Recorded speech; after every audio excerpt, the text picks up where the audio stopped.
मेरे प्यारे दर्शकों को आपके सबसे पसंदीदा डिबेट शो देश की बहस में दीपक चौरसिया का नमस्कार। कन्याकुमारी से क्षीर भवानी तक, कोटेश्वर से कामाख्या तक और लक्षद्वीप से लेह तक जो सबसे बड़ा मुद्दा होता है उसमें हम आपकी राय जानकर चुनते हैं देश की बहस का विषय। बहस की दशा और दिशा भी आपके माध्यम से ही तय होती है। साथ ही शो में आप और हमारे एक्सपर्ट पैनल मंच को साझा करते हैं और देश में हो रही सबसे बड़ी हलचल पर बेबाकी से अपनी बात रखते हैं। तो आइए शुरू करें देश की बहस माननीय जनता और मेहमानों के साथ। आज आपने देश की बहस का जो मुद्दा तय किया है वो है किसान सरकार की बातचीत ही समाधान है। मैं भी मानता हूं हाँ है। इसे 75% लोगों ने वोट देकर देश की बहस का मुद्दा बनाना चाहा है और इसीलिए सरकार बात कर रही है। केंद्र सरकार और किसानों के बीच 7.5 घंटे की मैराथन बैठक हुई और बैठक के बाद कृषि मंत्री नरेंद्र सिंह तोमर ने साफ कहा कि नया कानून किसानों के लिए पूरी तरह सुरक्षित है। उधर आज दिल्ली पहुंचे पंजाब के सीएम कैप्टन अमरिंदर सिंह ने एक ऐसा बयान दे दिया जिसके बाद यही सवाल कौनने लगे हैं कि क्या किसान आंदोलन में कुछ देश विरोधी ताकतों ने तो घुसपैठ नहीं कर ली है। कैप्टन अमरिंदर गृह मंत्री अमित शाह से मिले थे। मुलाकात के बाद उन्होंने कहा कि किसानों की समस्या का समाधान जल्द निकले क्योंकि इससे राष्ट्र की सुरक्षा पर खतरा पड़ सकता है। उधर बीजेपी सांसद मनोज तिवारी का कहना है कि टुकड़े टुकड़े गैंग फिर से शाहीन बाग एजेंडे को हवा दे रहा है। और देश की बहस में चूंकि टुकड़े टुकड़े गैंग भी आ गया, शाहीन बाग की दादी भी चली गई, भिंडरावाले का नाम भी आ गया। क्या कोई किसान आंदोलन को बदनाम करने की कोशिश कर रहा है? और किसान भाइयों को भी ये देखना चाहिए क्योंकि किसान हमारे अन्नदाता है। आज मैं आपके सामने शो कर रहा हूं, उनकी ही हुई 2 रोटी खाकर आया हुआ हूं, तभी गले से आवाज निकल पा रही है। इसीलिए देश की बहस में हमारा आज का सवाल सीधे इसी से जुड़ा हुआ है। क्यों कहा अमरिंदर सिंह ने कि इससे राष्ट्रीय सुरक्षा से समझौता हो रहा है या खतरा बन सकती है?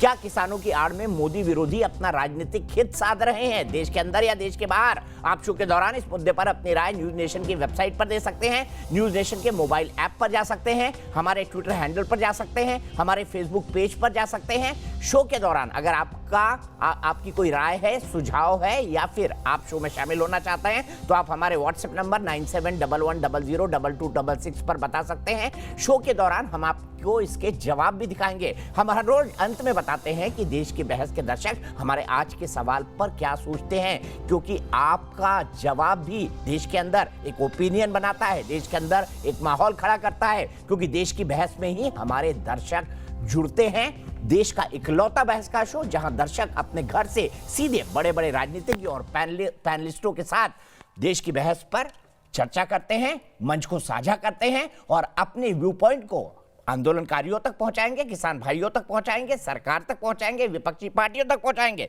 और इसीलिए आज का पैनल हमारा बहुत बड़ा है। मनजिंदर सिंह सिरसा साहब लीडर हैं, अकाली दल के कद्दावर नेता हैं। सिरसा साहब जो है वो कई सारे भले के काम करते रहते हैं, लंगर चलवाते हैं कई सारे गुरुद्वारों में और कोविड के टाइम पे इन्होंने बहुत बड़ा काम किया। रतनलाल कटारिया जी मेरे साथ जुड़ गए हैं, हरियाणा से आते हैं, केंद्र सरकार में मंत्री हैं, भारतीय जनता पार्टी के कद्दावर नेताओं में से एक है, दलित नेता हैं रतनलाल कटारिया जी और बहुत अच्छी तरह किसानों की समस्याओं को समझते हैं। मेरे साथ सोनिया मान जी हैं जो कि एक एक्टर हैं लेकिन किसान भाइयों के समर्थन में आगे आई हैं। मेरे साथ प्रोफेसर राकेश सिंह है, डिपार्टमेंट ऑफ एग्रीकल्चर इकोनॉमिक्स से आते हैं और जो कि इंस्टीट्यूट ऑफ एग्रीकल्चर साइंसेस है बीएचयू के अंदर, बनारस हिंदू यूनिवर्सिटी में। मेरे साथ दविंदर सिंह साहब है जो कि प्रेसिडेंट है संत सिपाही ग्रुप लुधियाना के, वो मेरे साथ जुड़ गए हैं। मेरे साथ अखिलेश प्रताप सिंह साहब हैं जो कि बहुत जाना माना चेहरा है कांग्रेस के राष्ट्रीय प्रवक्ता हैं। सबसे पहले मैं शुरुआत करूंगा रतनलाल कटारिया जी आपसे, क्योंकि हरियाणा का मसला भी है, पंजाब का भी मसला है, आप केंद्रीय मंत्री हैं, आप सेंसिटिविटी को बहुत अच्छी तरह समझते हैं। मैं आपसे जानना चाहता हूं कि कैप्टन अमरिंदर सिंह का एक बयान आया, उन्होंने बयान में यह कहा कि अगर समस्याओं का हल नहीं निकला तो इससे राष्ट्रीय सुरक्षा पर समझौता भी हो सकता है और खतरे में भी पड़ सकती है। क्या मायने निकाले जाए इस बयान के? क्या कोई ऐसा इनपुट है कि कुछ गलत लोग इस आंदोलन को ड्राइव कर रहे हैं, इसमें घुसने की कोशिश कर रहे हैं हमारे किसान भाइयों के आंदोलन में?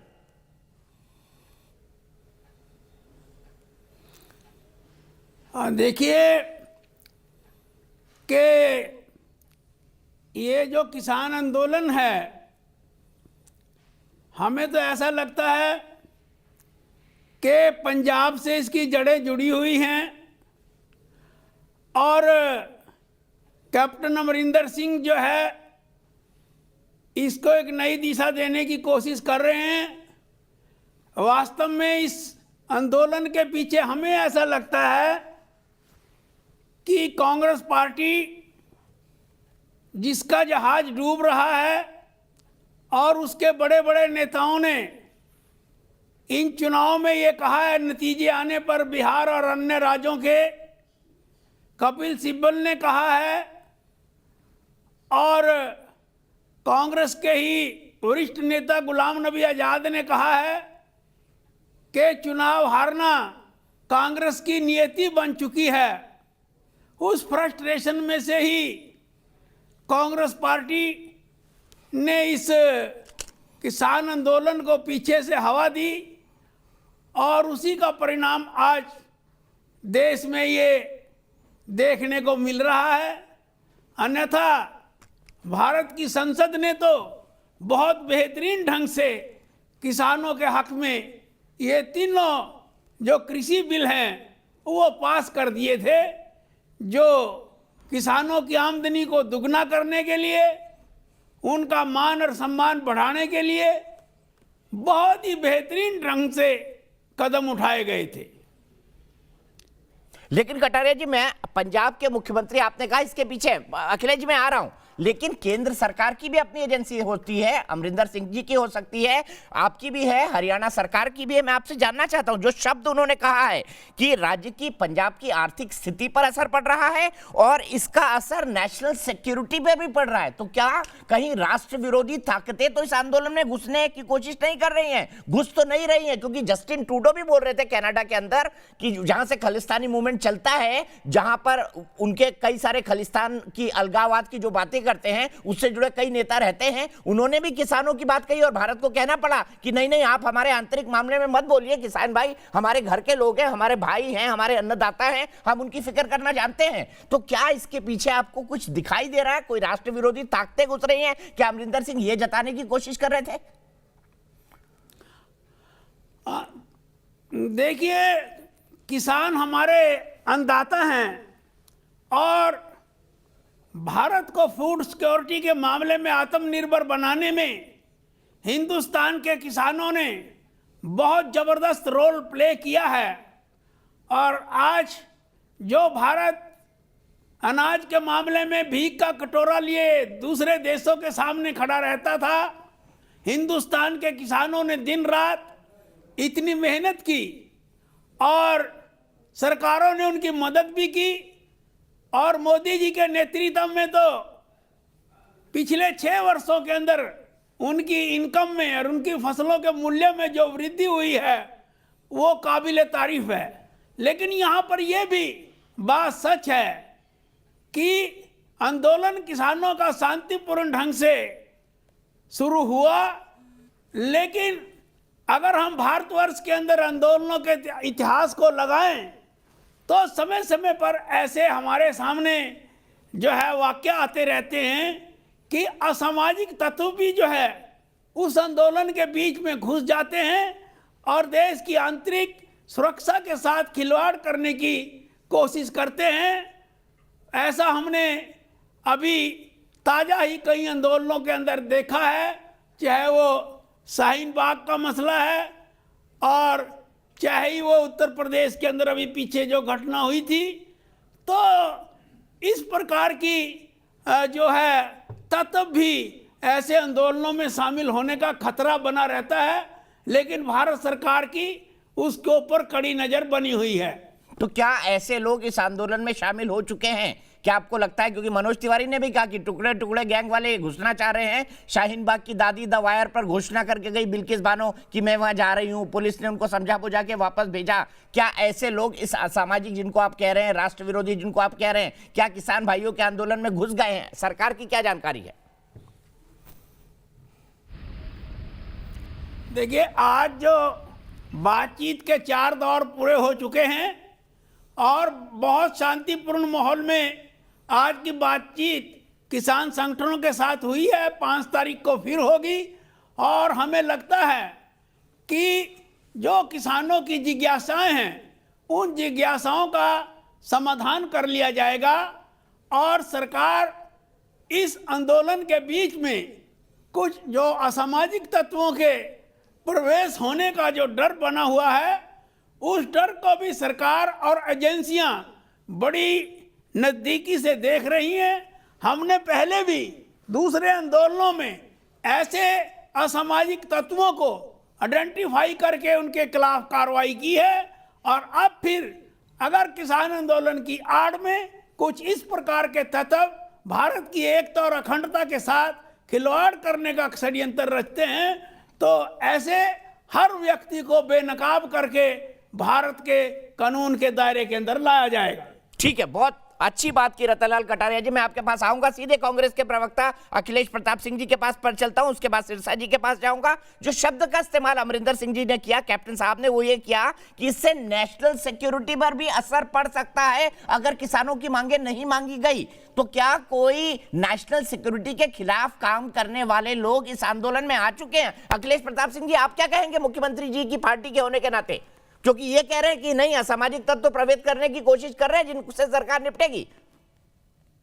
देखिए, बीजेपी जो है ना बड़ी मायावी पार्टी है, क्योंकि इसने शुरू से किसानों को आतंकवादी, खालिस्तानी, पाकिस्तानी, चाइनीज अभी भी बता रहे हैं। तो ये भूमिकाएं बना रहे हैं। हो सकता हो ये लोग कुछ गड़बड़ करने की बात करते हो, या पूरे देश का किसान आंदोलित हो रहा है तो बहुत सी चीजें प्रभावित हो रही हैं। मैं आपको कुछ बातें बताना चाहता हूं, गौर करने वाली चीजें। आज जो ये मोदी जी की सरकार है, ये ईस्ट इंडिया कंपनी पार्ट 2 है।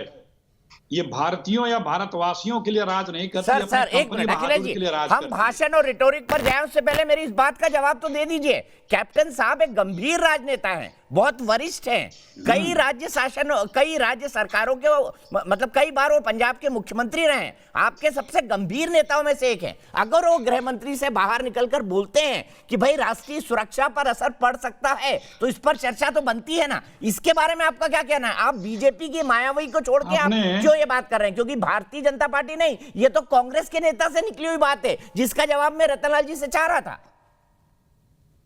आपका ध्यान कहीं और था लग रहा है।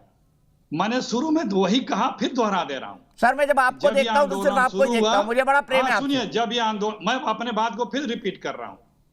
हो सकता है वो इस बात के लिए कहे हो कि जब ये आंदोलन शुरू हुआ तो बीजेपी के तमाम नेताओं ने इसे खालिस्तानी, आतंकवादी, पाकिस्तानी, चाइनीज, विदेशी षड्यंत्रकारी की संज्ञा दी थी। तो वो इस तरह के षड्यंत्र कहीं तो नहीं रच रहे हैं कि अपनी कहे बातों को प्रूफ करने के लिए, ये बीजेपी के लोग। दूसरी बात, जब पूरे देश में आंदोलन होगा तो क्या राष्ट्रीय सुरक्षा को खतरा नहीं हुआ क्या? जब सब लोग आंदोलन हो गए। अब मैं आता हूं अपनी बात पे। मैंने आपसे कहा ना कि ये साहब बहादुर के ही लिए काम करती है। ईस्ट इंडिया कंपनी पार्ट 2 है। इसका ये जो कानून है कहीं किसान के लिए है नहीं। ये तीनों कानून ये कारपोरेटों के लिए है। मैं बड़े सामान्य ढंग से तीनों कानून बता दे रहा हूं। तीनों कानून में क्या है? एक कानून में है ईसी एक्ट जो है वो हटा दिया है, क्लास 3। आप जितना चाहें स्टोर कर सकते हैं, रख सकते हैं, कालाबाजारी करा सकते हैं, जमाखोरी कर सकते हैं, आप अलाउ कर दिएगा इसके लिए। दूसरा जो है, जो कारपोरेट चाहेगा कारपोरेट फार्मिंग कराएगा, जो चाहेगा वो फसल बोआएगा, वो खरीदेगा। और तीसरा जो है, जिस रेट पे चाहेगा वो खरीदेगा। कोई एमएसपी मैंडेटरी नहीं है। जिस रेट पे चाहेगा खरीदेगा और जिस रेट पे चाहेगा बेचेगा। इसमें कहीं तीनों बिल में कोई भी व्यक्ति बता दे कि किसानों के इंटरेस्ट को इसमें कहीं रखा गया है तो हम मानने को तैयार हैं। यह सिर्फ कारपोरेट के इंटरेस्ट को रखा गया है। और देखिए इसके नुकसान क्या क्या होंगे, बहुत भयंकर नुकसान होंगे। हम आज 70%, 68, 69% लोगों को खाद्य सुरक्षा बिल के तहत कवर करते हैं। उनकी जब पीडीएस स्कीम चलाते हैं, जब हम सरकारी खरीद नहीं करेंगे, गोदामों को खत्म कर रहे हैं एफसीआई के, तो हमारे पास जब अनाज नहीं रहेंगे तो हम क्या डिस्ट्रीब्यूशन करेंगे?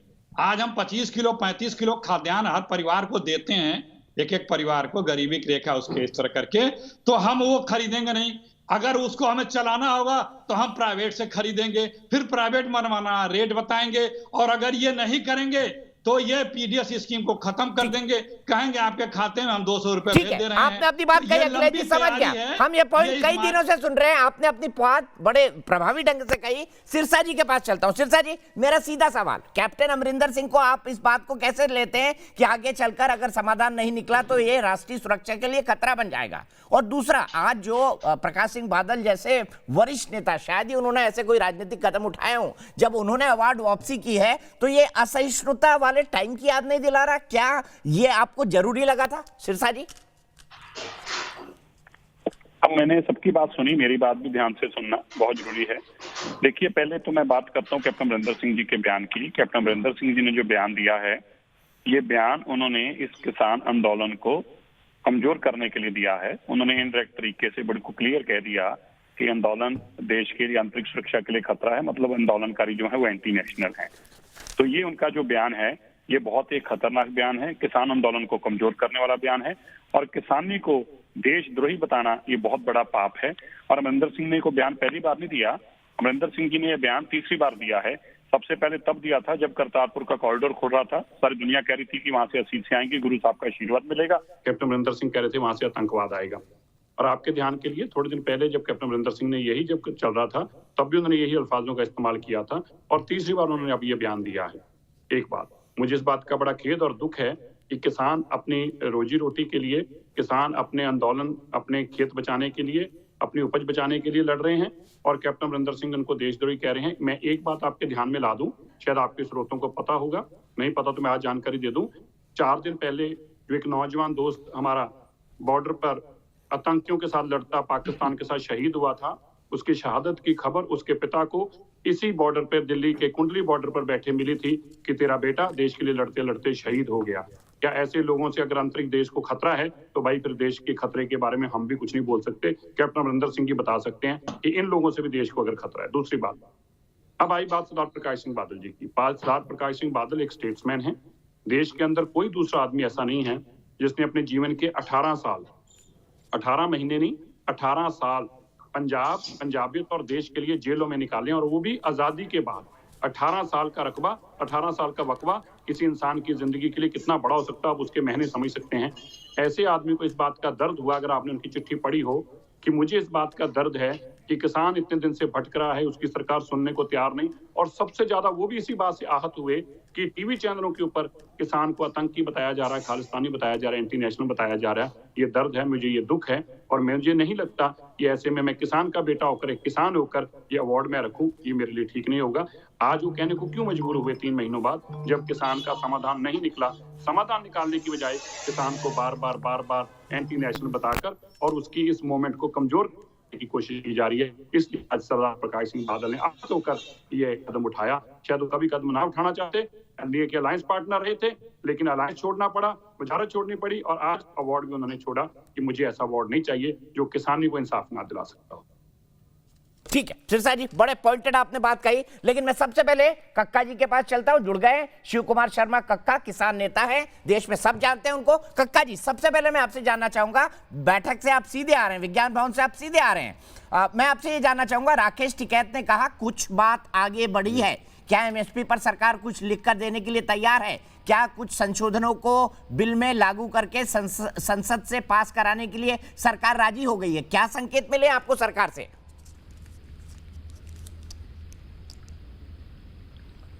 देखिए, 7 घंटे बैठक चली है आज।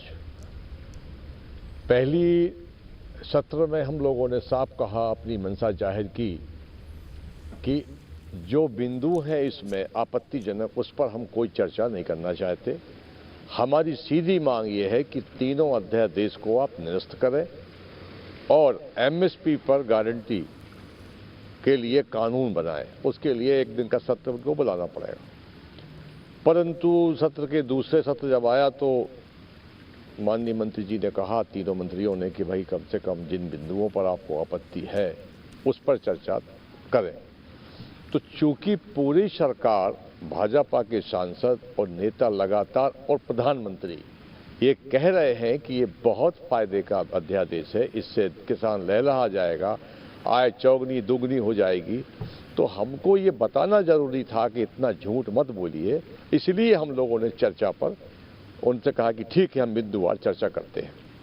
बिंदुवार चर्चाओं में जब बातचीत आई तो मंत्री जी बोले कि एमएसपी पर हम अपनी सहमति देते हैं कि हाँ, एमएसपी का आश्वस्त करते हैं हम एमएसपी पर आपको। दूसरा उन्होंने कहा कि ठीक है, ये बात भी आती है समझ में कि हम एसडीएम कोर्ट जा सकते हैं 3 अध्यादेश में, उसके बाद सेकंड अपील है कलेक्टर के यहाँ। एसडीएम और कलेक्टर सरकार के दबाव में काम करते हैं। हमने कहा हम न्यायालय क्यों नहीं जा सकते, तो न्यायालय जाने के लिए उन्होंने कहा कि ठीक है, न्यायालय जाने के लिए हम आपको आश्वस्त करते हैं। उसके बाद हमने कहा कि जो आपका ये जो व्यापारी है उसका लाइसेंस नहीं है, बगैर लाइसेंस के वो हमारा माल परचेज करेगा, केवल पैन नंबर जरूरी है, और वो भाग जाएगा तो उसको आप कहाँ पकड़ेंगे, हम कहाँ पकड़ेंगे उसको। तो बोले उसका भी रजिस्ट्रेशन होना चाहिए, इस पर भी हम आपको आश्वस्त करते हैं। फिर आया मामला कॉन्ट्रैक्ट फार्मिंग का।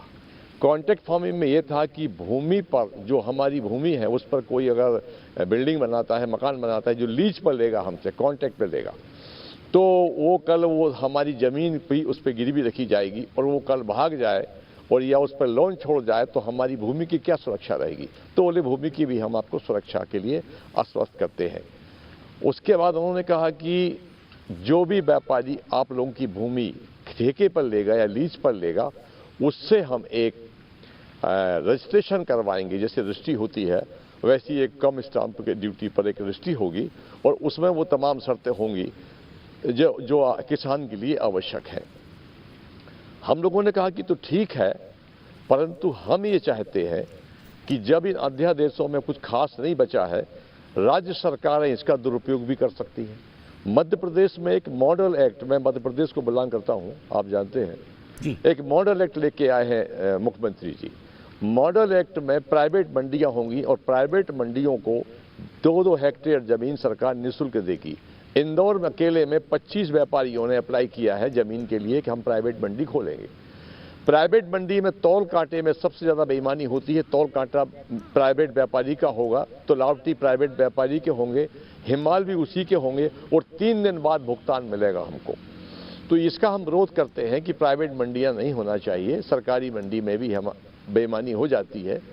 तो ये तमाम चीज़ें हैं, इसलिए चूंकि अब इसमें कुछ बचा नहीं है तो हम अब इससे सहमत नहीं है। छोटी छोटी और भी बिंदु हैं, आप ये तीनों काले कानूनों को निरस्त करें और एमएसपी पर क्रय करने की गारंटी का कानून बनाएं, ये हमारी मांग है जी। मतलब 2 स्ट्रेट मांग कि पहली बात तीनों कानून निरस्त हो, दूसरी मांग एमएसपी के लिए कानून आए जो नए सिरे से आए। ये आपकी मतलब इस पर आप फर्म है और किसान भी यही चाहते हैं, जितने संगठन है एक मत थे सब।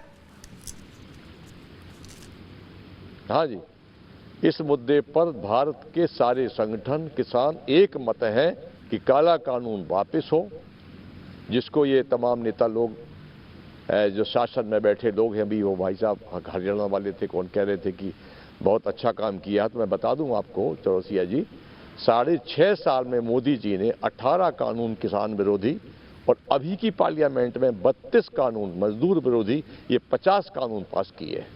उसकी हमारी लड़ाई होगी। लैंड बिल भी एक आया था, उसमें भी अनिवार्य, मोदी जी का कोई भी कानून हो हम न्यायालय नहीं जा सकते। लैंड बिल जब आया, हम 10,000 किसान लेके मध्य प्रदेश से पैदल यहाँ दिल्ली आए हुए थे, तो चूंकि राज्यसभा में वो पास नहीं हो सका तो उस समय 20 राज्यों में भाजपा शासित मुख्यमंत्री हुआ करते थे, तो उन्होंने कहा कि लैंड राज्य का विषय है, इसीलिए लैंड राज्य का विषय है, मुख्यमंत्री इसको लागू करें। तो 20 राज्यों में वो लैंड बिल लागू है, जिसमें किसान की जमीन को छीनकर उद्योगपतियों को देने का प्रावधान है। तो ये पूरे तीनों अध्यादेश के पीछे एक मंशा है सरकार की, वो हमको पता है। वो मंशा ये है कि प्राइवेट मंडियां होंगी और व्यापारी को लाइसेंस लेना आवश्यक नहीं है। तो व्यापारी को लाइसेंस आवश्यक क्यों नहीं है? क्योंकि अडानी अंबानी साहब भारत की 700 मंडियों में माल खरीदेंगे। ये 12 लाख हजार करोड़ का इस देश का सबसे बड़ा व्यापार है कृषि का। उस पर निगाह इस देश के उद्योगपतियों की है, पूंजीपतियों की है, जो भाजपा के करीबी लोग हैं। ठीक है, मैं आपके पास आऊंगा ये जानने के लिए कि क्या बड़े पूंजीपतियों की, ठीक है, मैंने आपको बहुत वक्त दिया, मैं आपके पास ये जानने आऊंगा कि क्या बड़े पूंजीपतियों की व्यापार पर नजर आगे बढ़ाने के लिए नहीं होनी चाहिए। ये एक बहस का विषय है जिस पर हम चर्चा करेंगे। रतनलाल कटारिया जी, कानून वापस हो, इससे कम पर किसान मानने को राजी नहीं है। इसके बाद दूसरा एमएसपी पर कानून बने, इससे भी कम पर मानने को राजी नहीं है। अब आपके सामने क्या चुनौती है? वो तो कह रहे हैं कि ये तो काले कानून है भाई, और सब एक मत है इस मसले पर। देखिए, हमारी नजर में तो ये काले कानून नहीं, बल्कि किसानों की आमदनी को दुगना बढ़ाने वाले कानून हैं।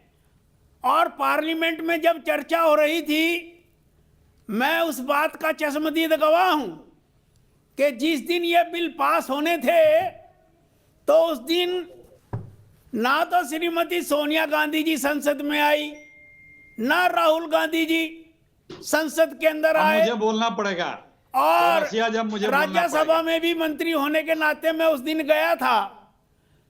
तो अपना अहमद पटेल जी के बोलने के बाद जब वोटिंग काला की दिवस बात था आई संसदीय इतिहास तो का। कांग्रेस ये पार्टी, जो बिल तृणमूल पास कराया गया था, कांग्रेस ये और काला अन्य दिवस दलों था ने संसदीय हंगामा खड़ा इतिहास कर का। दिया। चेयरमैन के राज्यसभा ऊपर में जो किस है तरह वो से सारे कागज अखिलेश जी, मैं आपको बिल्कुल मौका दूंगा, कंप्लीट करने दीजिए प्लीज, कंप्लीट करने दीजिए। मुझे मालूम है क्या हुआ है, आपको बिल्कुल मौका मिलेगा। कटारिया जी को अपना पॉइंट ऑफ व्यू रख लेने दीजिए। कृषि बिलों का एजेंडा नहीं था, बल्कि अपने राजनीतिक स्वार्थों की बात थी। ठीक है, राजनीतिक स्वार्थों की बात थी, लेकिन कटारिया जी सवाल ये भी, और इसीलिए मैं सिरसा जी से सवाल लूंगा, आपके सबसे पुराने एलाइज आपको छोड़ के चले गए इस कानून पर। अगर आप अपने सबसे पुराने एलाइज अकाली दल को नहीं संतुष्ट कर पा रहे हैं तो फिर आप किसानों को कैसे करेंगे? सिरसा जी, ये सवाल बनता है या नहीं बनता है? आपके भी हाथ आऊंगा मैं, इसलिए थोड़ा संक्षेप में बोलिएगा। हमने भी बार बार हमने इनको ये बहुत कहा कोशिश था की कि आप जो आज अपने किसान कह रहे हैं कि allies, एमएसपी को कंफर्म करो, अकाली दल लोकसभा को में, भी राज्यसभा में समझाने कानून की बनाओ, कि लेकिन ये ये हमें समझाने की जरूरत जो नहीं है। आप तीनों किसान को कानून समझा बन पा रहे हमें नहीं हैं, समझा पा रहे, ये फिर भी आप बहुत कह रहे हैं सोच कानून अच्छा समझ है। के बनाए गए। कटारिया जी, सिरसा जी को टाइम दिया मैंने, आपको पूरा टाइम दिया। सिरसा जी को कंप्लीट करने दीजिए। सिरसा जी, आवाज का पिच थोड़ा हाई रखिए प्लीज। इनकी दिक्कत पता क्या है, ना तो ये हमें लोकसभा में विधानसभा में बोलने देते हैं, ना किसानों को बात करते हैं, और ना ही टीवी पे बोलने देते हैं। देखिए कटारिया जी की कितनी जाती है मेरे साथ, पहले उठाना पड़ा। देखिए कितनी जाती कर रहे हैं आप, ये देखिए आप। दिलचस्पी लेनी मैं थी चुप कर जाता हूँ, नहीं बोलते इनको अकेले बोल रहे। लेते कटारिया जी, सिरसा जी को बोलने दीजिए अगर प्लीज। कोई बात इनकी वजनदार बात बनती तो उस समय विचार हो सकता था। सिरसा जी आज प्लीज। केवल राजनीति ये तो करने भाषण के देने लिए आए यहाँ पे कटारिया जी, है भाषण देने का टाइम नहीं है। कटारिया ये जी बात प्लीज, नहीं आपका है। वक्त हो गया। ये सिरसा जी टीवी को है। बोलने दीजिए। सिर्फ सिरसा जी की आवाज। कटारिया जी प्लीज। कटारिया जी, ये भाषण देने के लिए नहीं, स्टेज नहीं है, ये टीवी है। यहाँ पे अगले को बात रखने दो, हमें भी बोलने दो। ऐसा है, अकाली दल क्यों संतुष्ट नहीं हुआ? क्योंकि किसान संतुष्ट नहीं हुआ। अगर किसान संतुष्ट हो जाता तो हम भी संतुष्ट हैं। और किसान क्यों नहीं संतुष्ट हुआ? क्योंकि कानून काला है। अब उस काले कानून को मैं तो आपको एक संक्षेप में बता देता हूँ ये क्या चाहते हैं। ये कहते हैं हम आपको घी खिलाएंगे, वो भी बांध के खिलाएंगे डालडा, कहेंगे देसी। अब इस बात का इलाज क्या है जी, आप बताओ। अब आप डालडे को देसी कह के खिलाना चाहते हो और बांध के जबरदस्ती खिलाना चाहते हो। किसान कहता है ये कानून अच्छा नहीं है, इस कानून को देख के किसान रो रहा है। आप कह रहे हैं इस कानून को देख के तुम हंसो। किसान कह रहा है मेरी जमीन हड़प दी जाएगी। आप कह रहे हैं जी एसडीएम से ऊपर तू जा ही नहीं सकता। अब बताइए ऐसा कानून क्यों बनाया कि एसडीएम के ऊपर नहीं जा सकता किसान? क्यों किसान को अपनी जायदाद का हक नहीं है? आपने इसका हक ही छीन दिया। ठीक है, और 30 उसके बाद सेकंड डंडे मारते अखिलेश जी हैं, को, हरियाणा में अखिलेश जी जाता को भी है, निकलना है। कटारिया सिरसा जी, जहाँ से 30 आए सेकंड हैं, अखिलेश जी वहाँ पे जाते बोलिए। हैं तो डंडे मारते हैं, पानी ये बरसाते हैं, सिरसा जी और फिर खामोश कहते हैं में किसान बोलता। रोता क्यों दीपक नहीं? जी, सोनिया जी, राकेश जी और सिंह साहब, मैं तीनों से माफी मांगता हूँ। हमारे पास बहुत 1 घंटे का वक्त है, मैं तीनों से माफी मांगता हूँ। इन तीनों को 9 बजे जाना है। अखिलेश जी बस 10 सेकंड में बने। देखिए, हम आदरणीय मंत्री जी जो इतनी कृपा कर रहे हैं, बता रहे हैं कि बहुत अच्छा स्वर्णिम बिल है, कृपया करके इतनी कृपा ना करें, अपना बिल अपने पास रखे रहें। इतने आसान दिखाने की आवश्यकता नहीं है।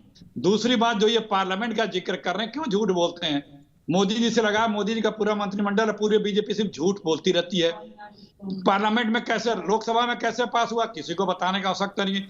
और राज्यसभा में रिटर्न डिवीजन के बाद भी, रिटर्न देने के बाद कि वोट ऑफ डिवीजन होगा, बहस होगी, किस तरह से लूट करके इस बिल को पास कराया। एक संसदीय इतिहास का काला दिवस था, वो सबको पता है, बताने की आवश्यकता नहीं है। तीसरी बात मैं अंतिम खत्म करना चाहता हूं। आदरणीय मोदी जी ने जब मुख्यमंत्री रहते हुए एमएसपी मैंडेटरी कहा था, लोकसभा में अरुण जेटली जी ने क्या कहा था, तीसरी बात, राजनाथ सिंह ने क्या कहा था, इन सारे चीजों से आज जब ये लोग सत्ता में आ गए तो पलट क्यों गए? एमएसपी क्यों नहीं? ये तीनों बिल स्वर्णिम है अडानी अंबानी के लिए, किसानों के लिए काला बिल है, और ये अडानी अंबानी के लिए ही बिल है, कारपोरेट बिल है, किसान बिल नहीं, इसे वापस लिया जाए। ठीक है, आपने अपनी बात कही, लेकिन राकेश सिंह जी, क्या इस कानून का इतना विरोध होना चाहिए? एमएसपी वाली बात समझ में आती है कि किसान रिटर्न गारंटी चाहते हैं, लेकिन क्या आपको लगता है बाकी क्लॉज भी किसान विरोधी है? फिर सोनिया जी के पास आऊंगा और फिर सिंह साहब के पास। देखिए, आज भारत रत्न डॉक्टर राजेंद्र प्रसाद जी की बर्थ एनिवर्सरी है और पूरा देश कृषि शिक्षा दिवस मना रहा है, और मुझे आशा है कि इसका सलूशन निकलना चाहिए। जहाँ तक एमएसपी की बात है, ये हम भूल जाते हैं कि केंद्र सरकार केवल 23-24 फसलों की ही एमएसपी घोषित करती है।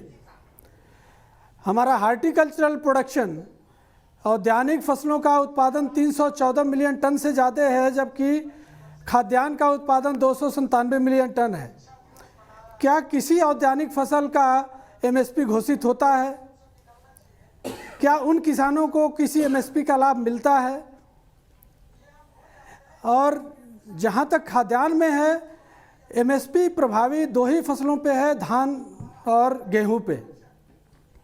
अभी तक जो विपणन सीजन चल रहा है, 60,000 करोड़ से ज़्यादा का धान का प्रोक्योरमेंट हुआ है, जिसका 65% से अधिक केवल पंजाब से प्रोक्योरमेंट हुआ है। स्वाभाविक है कि पंजाब हरियाणा के किसान भाइयों की ये संशा कि कहीं एमएसपी ख़त्म ना हो जाए, लेकिन एमएसपी पहले भी गारंटेड नहीं थी, यानी गारंटी नहीं थी कि नहीं एमएसपी बाज़ार में आढ़तिया एमएसपी पे ही खरीदेगा, और इस तरह से इस एमएसपी से संबंधित इस अधिनियम में कोई परिवर्तन नहीं किया गया है। ठीक है, एमएसपी से संबंधित कोई परिवर्तन नहीं, पुरानी व्यवस्था लागू, तो विरोध क्यों? मैं सीधे सिंह साहब से पूछता हूं। सर, एक एक पॉइंट पर डिस्कशन करें तो बेहतर होगा, तो लोगों को समझ में आएगा। देवेंद्र सिंह साहब बताइए मुझे, एमएसपी पर पहले भी कानून नहीं, अब क्यों? और फिर विक्रम आवाना के पास जाऊंगा, नोएडा और सोनिया जी के पास जाऊंगा, पहले सोनिया जी के पास फिर विक्रम आवाना के पास। बताइए देवेंद्र सिंह जी, आप क्या सोचते हैं? पहले सर मुझे तो एक बात समझ आती कि कानून जो हमारी सरकारें, जो हमारे मंत्री, हम आम लोगों की वोट लेते हैं, वोट लेके इनके पास एक बड़ी ताकत आ जाती है, तो कानून बनता है जनता के लिए। जब ये इनके कानून जनता को ही पसंद नहीं है, जनता के काबिल ही नहीं है, तो कानून किस काम के हैं? ठीक है ना। अगर जनता खुद कह रही है कि भाई हमने ये कानून हमारे को नहीं चाहिए, तो कम से कम इन लोगों की दिक्कत क्या है? आप किसी हमारे नेता की बात कर रहे हो, चाहे कैप्टन अमरिंदर सिंह हो, चाहे आज पद्म भूषण वापस करने वाले प्रकाश सिंह बादल हो, कौन सा हमारा पंजाब का लीडर है वो अपना हाथ उठाकर बोले कि मैंने इस बिल पर साइन नहीं किए? मैं एक आम किसान हूं, मैं अपने अंदर का दर्द जो है आप लोगों को, जनता को मैं बता के रहूंगा आज कि कौन हमारा पंजाब का लीडर है। हमारे पंजाब के नेताओं ने, चाहे वो धार्मिक लेवल वाले बंदे हो, चाहे राजनीति वाले बंदे हो, इन लोगों ने हमें सिर्फ 2 चीजों में उलझा के रखा हुआ है पंजाब की आम जनता को। एक तो जहां तो धर्म के चिकारों में, या राशन के लारों में, ठीक है ना। अभी जब ये कानून हमें पसंद ही नहीं है भाई, अब हम अपने घर बार बच्चे छोड़ के दिल्ली में जाके कूद कर मरने पे तैयार हैं, और अब हमारे हर रोज 1-2 बंदे जो है, चाहे बुजुर्ग हो, चाहे नौजवान, चाहे एक्सीडेंट में, हर रोज उनकी खबरें आती हैं कि डेथ हो चुकी है, उनकी मौत हो गई है। इनका जिम्मेदार कौन है? उनके घर में छोटे छोटे बच्चे रह गए हैं, बूढ़े माँ बाप रह गए। कभी किसान का दर्द ये लोग क्या जानेंगे यार? जो संसद में बैठ के भटूरे छोले खा के कॉफी के कप पी के जाते हैं, ये क्या जानेंगे किसानों का दर्द? किसानों का दर्द जानना है तो जमीनी लेवल पे आके गांव में देखो, आके हमारे पिंडों में आके देखो, ठीक है ना। क्या बात है? किसी की माँ बीमार पड़ी है, किसी की भाई बहन की शादी है, तो कोई कर्जे के जिसके पास सबको बीमारी के लिए, जूझने के लिए, कैंसर पीड़ित के लिए पैसा नहीं है, वो अपनी जमीन पे जब कर्जा लेता है तो वो बंदा बेचारा ना तो कर्जा उतार सकता है, ये ना लोग हमारे फजल का मुझे ठीक है। मैं ये सभी का दर्द है सर, ये सभी का दर्द है, ये हर उस इंसान का दर्द है जो रह रहा है, जीवन एक संघर्ष है और वो उसके साथ कर रहा है। लेकिन सिंह साहब, मैंने सवाल जो पूछा था, एमएसपी कोई गारंटेड तो है नहीं, पंजाब में खरीद होती है, 90%, 96% किसान तो एमएसपी पा भी नहीं पाता। तो इसको लेकर इतना बड़ा आंदोलन क्यों? और सवाल ये भी लोग पूछ रहे हैं कि सिर्फ पंजाब और हरियाणा ही एक्टिवली क्यों शामिल है? बात के लोग तो एक एक करके आ रहे हैं ना, अभी तो आए नहीं। आंदोलन तो सबसे पहले पंजाब में शुरू हुआ था। क्यों? इसलिए क्योंकि एमएसपी पर सबसे ज्यादा खरीद पंजाब में होती है, इसलिए आप गारंटी चाहते हैं। बाकी सारी फसलों की एमएसपी तो आती भी नहीं। सर बाकी सब चीजों पर आती तो हमारी फसलों पर क्यों नहीं आती सर? हरियाणा क्यों नहीं चाहता? हरियाणा बिल्कुल हमारे साथ खड़ा है। ये बात गुजरात वाले जो दूसरे तीसरे सभी है, कल कम कुछ लोग हैं जो जिनका जो मीडिया जो है, कुछ लोग तो आपका धन्यवाद, हमारी जो आवाज है वो जनता तक पहुंचा रहे हो। कुछ तो मीडिया वाले जो जिसको हम गोदी मीडिया बोल रहे हैं, पंजाब वाले, कौन हमारी बात पहुंचाता है? आज हिमाचल वाले रो रहे हैं, सारी गुजरात वाले रो रहे हैं, हरियाणा वाले साथ में आ गए, और क्या होता है?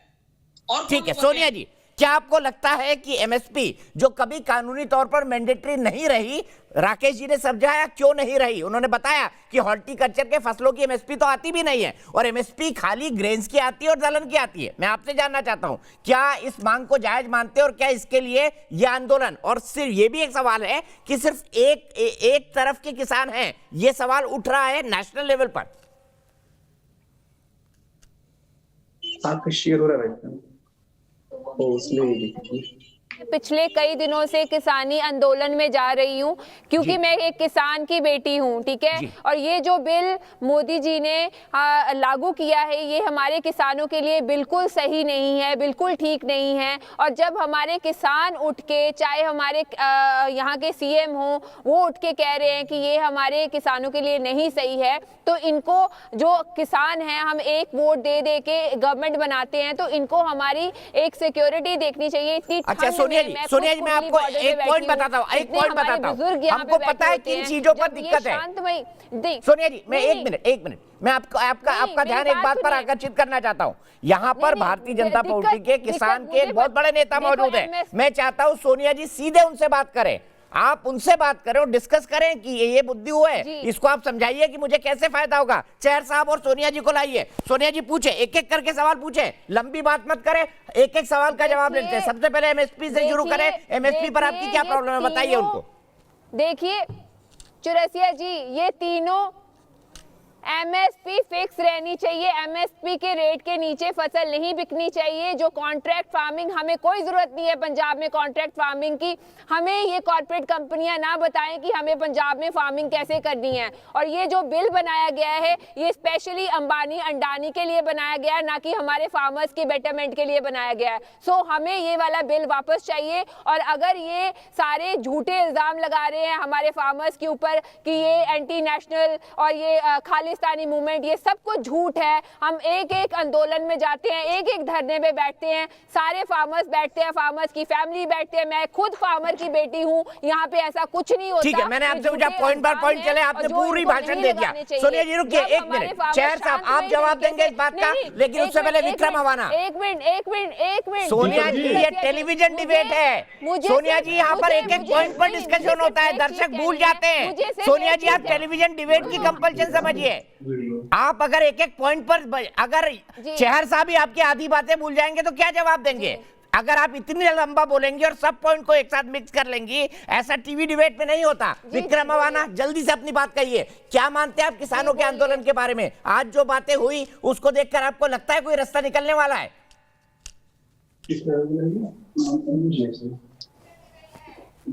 से जुड़ी हुई है। अगर ये सरकार ये चाहती है कि किसानों का भला करना है, तो आप ये देख लीजिए कि आज 1% युवा किसान बनना चाहता है और एक किसान की 77,000 रुपये सालाना कमाई है। अगर किसानों को एमएसपी रेट या कोई भी अच्छे फसल का रेट मिलेगा तो वो तो आज मिलता रहा है और अभी मिल रहा है, लेकिन अभी धरने से ये होता कि उनको मिलेगा तो पलायन बंद होगा।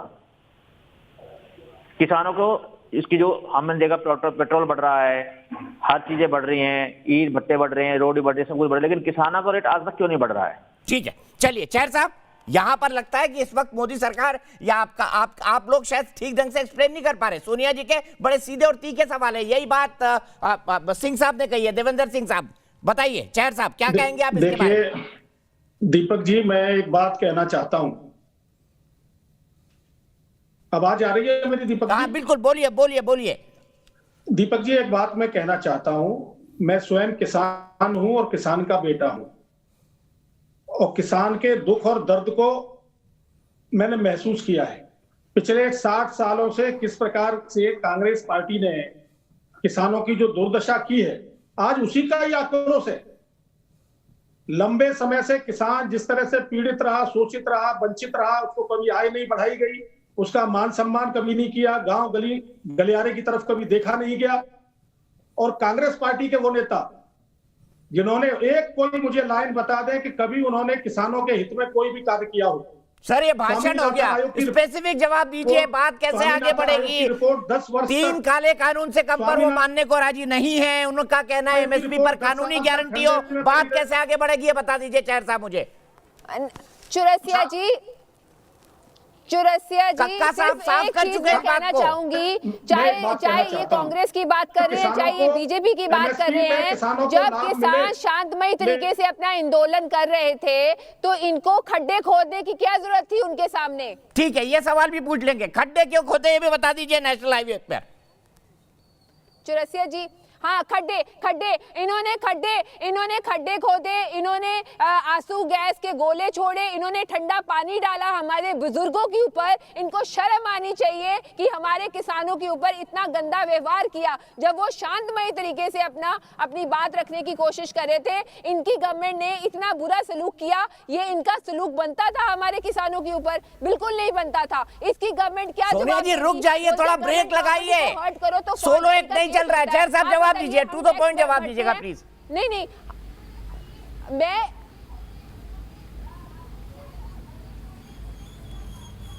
मुख्यमंत्री जी ने अपने जन्म दिवस के अवसर पर ऐलान करके पूरे देश के किसानों को बताया। कुछ कहना चाहता हूं प्लीज। आज मैं कहूंगा, कहना चाहता हूं आज मैं कहना चाहता हूं कि एमएसपी के ऊपर इतनी बहस की आवश्यकता नहीं थी। आज केंद्र सरकार की और किसानों की बात चल रही है। मुझे पता है किसानों के हित में निर्णय होगा, सरकार लेगी। किसानों के लिए मोदी जी जो भी करना चाहते थे वो कर रहे हैं।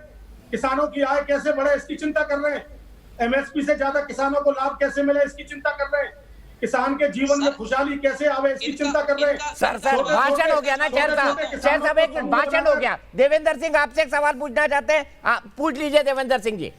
सर कुछ नहीं कर रहे हैं, कि मोदी जी कुछ नहीं कर रहे हैं। इतने दिनों से किसान सफर कर रहे हैं इतनी ठंड में, क्या कर रहे हैं मोदी जी? ठंडा पानी डाल रहे हैं। हाँ, राहुल गांधी बहुत बड़े किसान है, सोनिया गांधी बहुत बड़ी किसान है, इनके चेले चपाटे बहुत बड़े किसान है। चलो आप लोग चाहे कांग्रेस वाले हो चाहे बिचौलियों की वकालत करने वाले लोग बहुत बड़े किसान है। एक मुझे आप मुझे एक बात बताओ कि आप लोग बोलो कि चाहे वो सोनिया हो चाहे मोदी हो, किसान का भला चाहते हो आप लोग ना? हाँ ना में जवाब दो, आप भला चाहते हो इस क्या? देश के किसानों के लिए पहली बार चिंता करने का काम देश के प्रधानमंत्री नरेंद्र मोदी ने किया है। सर आप मुझे इससे पहले बता दीजिए कांग्रेस पार्टी सहित कितनी पार्टियां रही हैं, प्लीज किसने किसानों की चिंता करने का काम किया? कौन किसानों के हित में बिल लेके आया? किसने किसानों की कानून बनाई? किसानों की चिंता का ठेका लिया। हम भी तो किसान है भाई, हम भी जनता है, हम भी भारत के निवासी हैं, हमें भी उतना ही जितना आप लोगों का है। मुझे ये बताओ आप कि चाहे मोदी जी हो चाहे सोनिया हो, आप किसानों का भला ही चाहते हो ना रल मिल के? यस और नो का जवाब दो आप। देखिए किसानों के भले के लिए ये बिल लाए गए हैं। और मैं एक बात कहना चाहूंगा, आप सभी से, दीपक जी मैं ये कहना चाहता हूँ कि अभी सिंह साहब सुन भी लीजिए, तरीका ठीक नहीं है। चेयर साहब जवाब देने की कोशिश कर रहे हैं और सोनिया जी आप भी सुनना सीखिए ना प्लीज। हम बहस में आए हैं। के अंदर आया हो तो मुझे बता दीजिए। चेयर साहब प्लीज खेती का कॉन्ट्रैक्ट है, व्यापारी जाएगा, सरकारी संस्था जाएगी, किसान के दरवाजे पर जाके उससे आप देखो मेरी बात सुनो। सिंह साहब आप अपनी बात कह चुके हैं, जवाब तो देने दीजिए उनको। ये गलत तरीका है प्लीज, ये मैं नहीं होने दूंगा।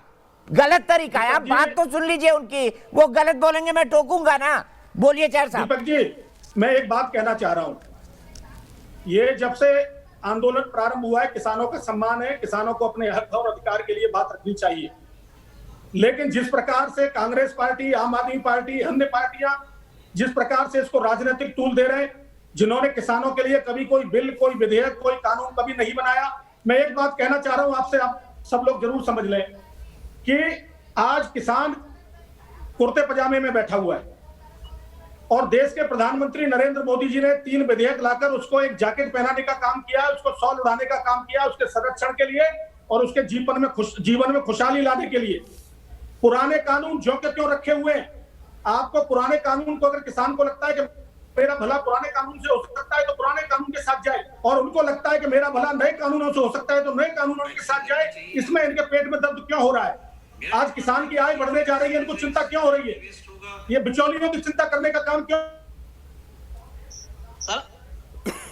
ठीक है, मैं एक मिनट सुरेंद्र सिंह राजपूत जी, अगर सवाल चहर साहब से, तो सवाल आपसे भी है, सवाल आपसे भी है कि क्या दीपक जी अभी तो मेरी बात खत्म नहीं हुई ना भाई। सर आप बोल ही रहे देवेंद्र सिंह साहब, आप बोल ही रहे देवेंद्र सिंह साहब। मैंने सबसे ज्यादा, राकेश सिंह जी बेचारे बैठे हुए हैं, एक बार बोला उन्होंने। अभी देखो, मेरी एक लास्ट जो मैं बात कहना चाहता हूँ ना, अभी वो सुन लीजिए प्लीज, 2 मिनट का मुझे वक्त दीजिए। सर 2 मिनट नहीं मिलेंगे सर, आप लगातार बोल रहे हैं। सुरेंद्र सिंह राजपूत जी वो बोल रहे हैं सोनिया जी हो या मोदी जी हो, फिक्र नहीं है किसानों की किसी की, उनकी ये जनरल कंप्लेन है। जवाब दे दीजिए इसका।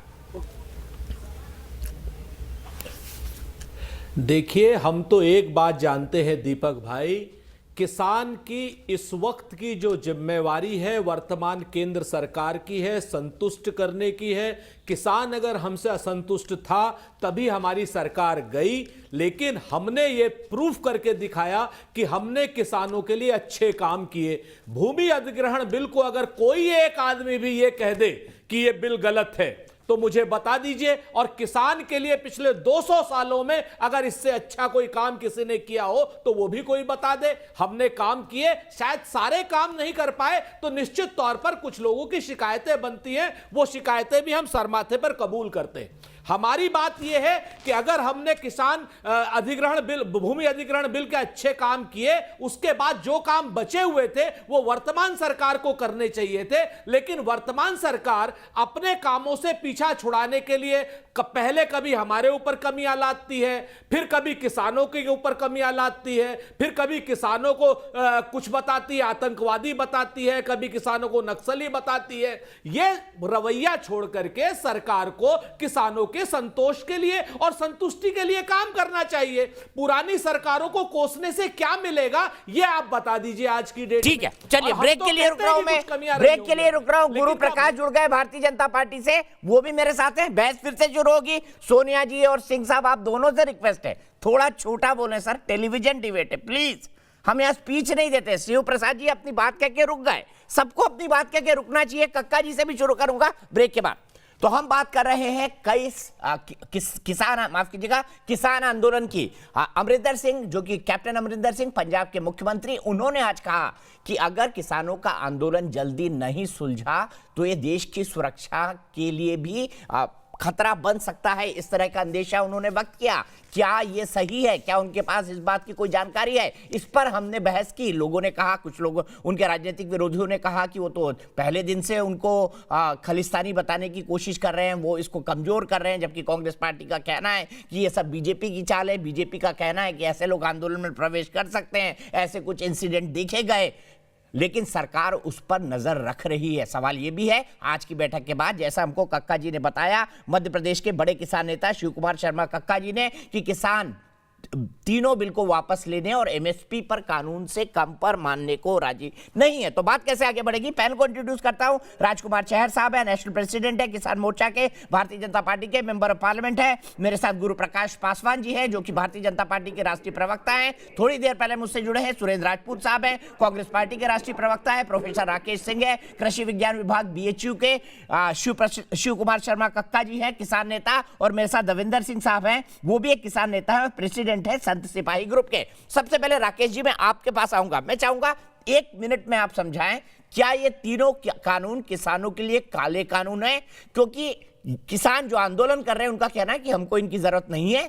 क्या देश को इनकी जरूरत है और क्या अंतर्राष्ट्रीय कानूनों के चलते इसकी जरूरत है? संक्षिप्त में समझाइएगा सर।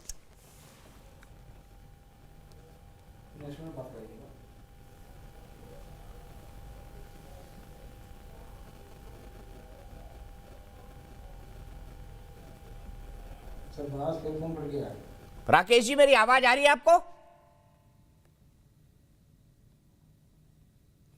ठीक है, एसपी सिंह साहब गाजियाबाद से, तब तक मैं उनका फोन जोड़ता हूं, फोन कट गया है। एसपी सिंह साहब, आपकी क्या राय है इस किसान आंदोलन के बारे में? क्या किसानों की राय उचित है? क्या सरकार ठीक कर रही है बातचीत करके? देखिए दीपक जी, मैं एक बात बताता हूं आपको, किसान दिल्ली आया क्यों? उसे दिल्ली लेके आई उसकी मजबूरी। 2 एकड़ के किसान से अच्छी जिंदगी जो आज जीता है, रेहड़ी पटरी लगाने वाला जीता है, शाम को ले जाके अपने बच्चों को फल खिलाता है। किसान अगर फल खरीदता है तो उसके लिए भी सोचता है कि पैसे कहां से आएंगे, कहां से बचाऊं, कहां से लेके मैं जाऊं। अब वो किसान भी मुझसे आज कह रहे थे कि आज प्रदर्शन के लिए हम जाएंगे यूपी गेट गाजियाबाद।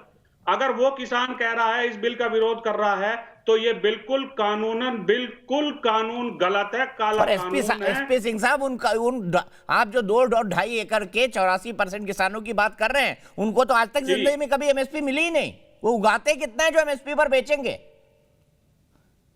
आपको आपकी बात तर्कसंगत लग रही है? उनको तो कभी एमएसपी मिली नहीं जिंदगी में। उगाते कितना है जो एमएसपी पर बेचेंगे? और ऐसे किसान 84% है देश में। 84%। तो ये तो गन्ना किसान की बात कर रहा हूं मैं आपसे।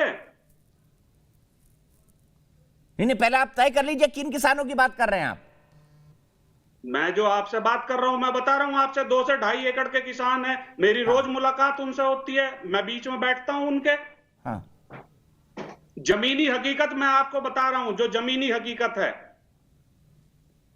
उनका क्या कहना है? उनका क्या मानना है कि ये बिल उनके खिलाफ है? बिल्कुल सरासर विरोध कर रहे हैं इस बिल का, और मरते दम तक इस बिल का विरोध करेंगे। ठीक है सिंह साहब, अपन राकेश जी से समझते हैं। राकेश जी, आपका एक्सपर्ट कमेंट जानना चाहूंगा। 84% किसान, 2.5 एकड़ से कम के फार्मर, क्या उनको कभी एमएसपी मिलती है? और क्या उनके भी माफ कीजिएगा राकेश जी फिर से मुझसे नहीं जुड़े हैं, ये क्या हो रहा है भाई? सीधे चलता हूं मैं यहां से कक्का जी के पास। कक्का जी, चहल साहब हमारे साथ जुड़े हुए हैं, भारतीय जनता पार्टी के किसान मोर्चा के अध्यक्ष हैं। आप इनसे एक सीधा सवाल कर लीजिए तो दूध का दूध पानी का पानी हो जाएगा कि इनका परसेप्शन कितना सही है और आप जो कह रहे हैं कितना सही है। शिव कुमार कक्का जी, पहला सवाल बोलिए इनसे। एक बातचीत की कोशिश यहां पर भी हो जाए, क्योंकि बातचीत ही समस्या का समाधान करता है। चहल साहब, आदरणीय चहल साहब, मैं आपसे ये पूछना चाहता हूं कि तीनों अध्यादेश में भारत का किसान न्यायालय नहीं जा सकता अपने न्याय मांगने के लिए, ये कहां तक उचित है?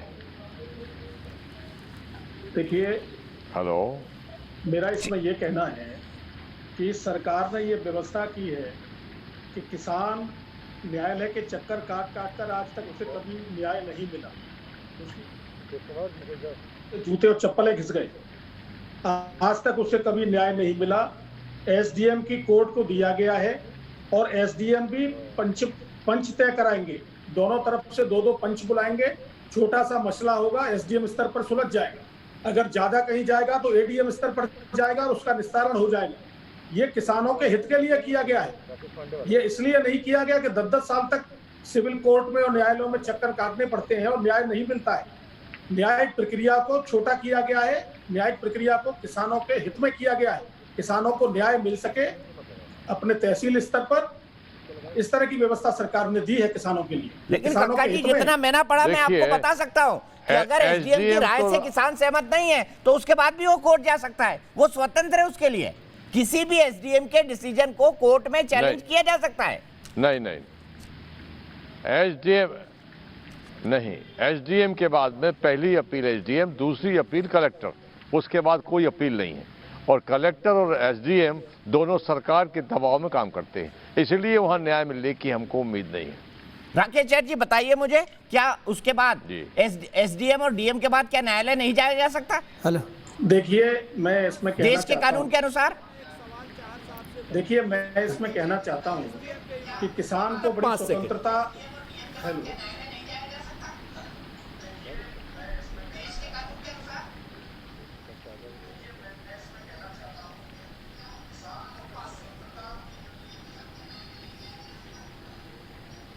शहर साहब आप सुन पा रहे हैं? गुरु प्रकाश जी, आप कुछ चौरसिया जी टेलीविजन पर ना सुनिए सर, ईपी पर सुनिए। देखिए, या तो आप जवाब नहीं देना चाह रहे हैं। कह रहे हैं।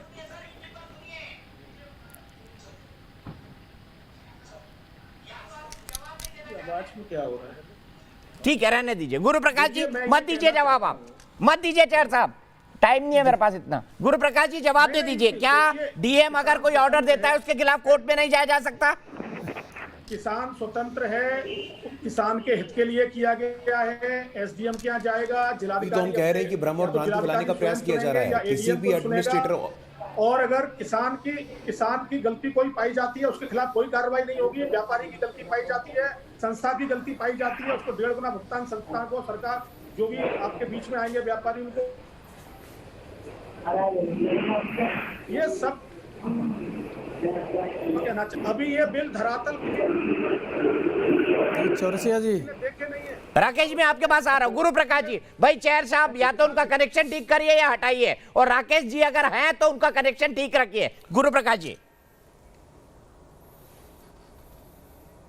क्या किसान कोर्ट नहीं जा सकता? नहीं, देखिए ऐसा है कि मैं अभी कक्का जी का प्रश्न मैंने ध्यानपूर्वक सुना और ऐसी, हाँ नहीं, बिल्कुल मैं उसी सवाल का जवाब दे रहा हूं। एसडीएम के बाद कलेक्टर और किसी भी एडमिनिस्ट्रेटिव ऑर्डर, आज आपके माध्यम से मैं टेलीविजन पे ये भ्रम दूर करना चाहता हूं, किसी भी एडमिनिस्ट्रेटिव ऑर्डर के खिलाफ आप 226 के अंदर हाईकोर्ट जा सकते हैं। किसने रोका है इस बात को? देखिए इस प्रकार भ्रमित नहीं होना चाहिए हम लोगों को, बहुत ही संवेदनशील मुद्दा है। और अभी मैं कांग्रेस पार्टी के मेरे साथी प्रवक्ता की बात सुन रहा था कि यूपीए ने क्या किया, यूपीए का रिपोर्ट कार्ड दे रहे थे आप। मैं आपके माध्यम से बताना चाहता हूं सुरेंद्र जी, यूपीए 1 का कृषि बजट कितना था मालूम है आपको? मात्र 29,000 करोड़। यूपीए 2 का कृषि बजट मालूम है कितना था आपको? मात्र 87,000 करोड़। एनडीए 1 का कृषि बजट 1,30,000 करोड़ है। तो किसकी कमिटमेंट किसानों के प्रति कितनी है, ये सब कुछ जग जाहिर है। मेरे पास कृषि मंत्रालय का एनुअल रिपोर्ट पड़ा हुआ है, वृद्धि दर बता सकता हूं मैं आपको, वो चाहे ज्वार हो गेहूं हो, मेरे पास पड़ा हुआ है। सिर्फ झूठ बोलते हैं गुरु प्रकाश जी, आप बिल्कुल झूठ बोलते हैं। 1,00,000 करोड़ रुपए की जो आपने बात की, आपने कहा कि 10 साल में वो 1,00,000 करोड़ का कॉर्पस फंड बनाएंगे। आपने तो कृषि का बजट कम किया है गुरु प्रकाश जी, नंबर 1। और नंबर 2, चाहर साहब और आप जो बात कर रहे हैं भ्रम फैलाने की, आप लोअर कोर्ट तो जा नहीं सकते। 2.5 एकड़ के किसान की हैसियत है क्या हाई कोर्ट जाने की? और तीसरी बात, नरेंद्र सिंह तोमर या तो गलत बोल रहे हैं, झूठे हैं और वो मक्कार हैं, और या फिर आप लोग शब्दों का ध्यान रखिए। सुरेश जी, आप आवेश में कोई भी शब्द बोलते हैं, मक्कार आप किसी मंत्री के लिए या मेरे लिए या किसी पैनलिस्ट के लिए भी नहीं इस्तेमाल कर सकते। माफ कीजिएगा सर, बच्चे भी मेरा शो देखते हैं। सुन लीजिए, क्या सिखा रहे हैं बच्चों को आप? मैं मक्कार शब्द वापस लेता हूं, मक्कार शब्द वापस लेता हूं। आपने नरेंद्र सिंह तोमर जी ने स्पष्ट कहा है कि वो जो किसान की जो मांग है वो एसडीएम कोर्ट वाली, वो उनकी जायज है और उसको हम मानेंगे। ये बाकायदा नरेंद्र सिंह तोमर जी ने आज प्रेस ब्रीफिंग में कहा। या तो ये लोग झूठे, नरेंद्र सिंह तोमर झूठे, गुरु प्रकाश दोनों लोग आपस में दशानन के दस्तर की तरीके से हर समय झूठ क्यों बोलते हैं? गुरु प्रकाश जी बोलिए। सुरेश जी रुक जाइए प्लीज। ऐसा है 226 में जाएंगे। नहीं सुरेंद्र जी, 226 में जाएंगे। ऐसा है कि किसान की परिभाषा क्या है आपको पता है? किसान जमींदार किसान नहीं होता है। किसान की परिभाषा क्या होती है आपको मालूम है? किसान की परिभाषा क्या होती है आपको मालूम है? क्या जमीन का जो मालिक है वही किसान होता है? जमीन पे काम करने वाला भी किसान की परिभाषा मत समझाइए हमें। किसान होता है। हम यहाँ किसान की परिभाषा समझने के लिए नहीं बैठे। बताना चाहता हूँ, हमें सिर्फ ये बताइए कि 2 एकड़ के किसान की हैसियत है। रॉबर्ट वाड्रा है, 226 में हाई कोर्ट जाने की परिभाषा रॉबर्ट वाड्रा है। ट्रैक्टर में राहुल गांधी सोफा चिपका करके हाथ हिलाते हैं। नहीं, ट्रैक्टर पे राहुल गांधी सोफा चिपका के हाथ हिलाते हैं और किसान के नेता हो जाते हैं। अरे ऐसी बात करते हैं आपके किसान की परिभाषा वही शुरू होती है, खत्म हो जाती है। ठीक है, मैं पॉलिटिकल इसमें नहीं जाना चाहता प्लीज। आरोप प्रत्यारोप वही बातें फिर से शुरू हो जाती है और कोई किसी के लिए कुछ भी शब्द का इस्तेमाल करता है। राकेश सिंह जी थोड़ा अलर्ट होकर बैठा करिए। टेलीविजन डिबेट पर आपसे लगातार बात करने की कोशिश कर रहा हूं और आप बात नहीं सुन पा रहे। अब आप समअप कर दीजिए, क्या किसानों की ये तीनों मांगे जायज हैं? क्या इन कानूनों की बिल्कुल जरूरत नहीं? और दूसरा, अगर ऐसा है तो सिर्फ हरियाणा और ज्यादातर पंजाब के किसान क्यों, बाकी देश में इस तरह का आंदोलन क्यों नहीं? देखिए, किसानों का जो असली मुद्दा है, असली समस्या ये है कि उसके उत्पाद का उसको उचित मूल्य नहीं मिल पाता। और इसी के दृष्टिगत ये तीनों अधिनियम लाए गए जिससे कि किसान को उसके उत्पाद का उचित मूल्य मिले। मैं पहले अधिनियम के परिप्रेक्ष्य में कहना चाहूँगा जो कि कृषि किसान उत्पाद व्यापार एवं वाणिज्य से संबंधित है कि प्राइवेट प्लेयर किसानों से सीधे खरीद सकता है। यह व्यवस्था पंजाब हरियाणा में बहुत पहले से सुनिश्चित है। इस अधिनियम के आने के पहले से रिलायंस फ्रेश डायरेक्ट किसानों से सामान खरीदता है, उत्पाद खरीदता है। दूसरा जो सशक्तिकरण एम्पावरमेंट एंड प्रोटेक्शन वाला एक्ट है जिसको कॉन्ट्रैक्ट फार्मिंग के परिप्रेक्ष्य में देखा जाता है, पेप्सिको कंपनी ने पंजाब से ही शुरू किया था कॉन्ट्रैक्ट फार्मिंग, जिससे किसान लाभान्वित हुए। इस अधिनियम के आने के पहले से ही वो चीज़ लागू है वहाँ पे। तीसरी चीज़ जो एसेंशियल कमोडिटी एक्ट की है, जो पोस्ट हार्वेस्ट लॉसेज हमारे 10 से लेकर के 40% तक होते हैं, इसलिए ये इन्वेस्टमेंट के लिए किया गया कि प्राइवेट सेक्टर इसमें इन्वेस्ट करे। मैं एक चीज़ ये बताना चाहूँगा कि 2014-15 में वेस्ट बंगाल में अकेले 22 किसानों ने सुसाइड किया था क्योंकि आलू के फसल की कीमत 200 रुपये प्रति क्विंटल से ऊपर नहीं जा रही थी। अभी पिछले हफ्ते उत्तर प्रदेश में प्री हार्वेस्ट कॉन्ट्रैक्ट यानी अब मार्च में 1400 रुपये प्रति क्विंटल के दर से व्यापारी खरीदेगा, यह कॉन्ट्रैक्ट साइन हुआ है। प्रश्न ये उठता है कि किसी भी रूप में किसान को उसके उत्पाद का उचित मूल्य मिलना चाहिए। यह इन तीनों अधिनियम में यह व्यवस्था की गई है। इस तरह की पॉलिसी इन्वायरमेंट क्रिएट किया जा रहा है कि किसान को उसके उत्पाद का उचित मूल्य मिले। इस मुद्दे पर बात नहीं हो रही है, केवल एमएसपी ख़त्म हो गई, एमएसपी आ गई, तीनों बिल समाप्त किए, अधिनियम समाप्त किए जाएं, तो यह मुद्दा नहीं है। और अभी अधिनियम लागू नहीं हुआ, अधिनियम का प्रभाव नहीं पड़ा, लेकिन हम शंकाएं पहले ही सोच लिए।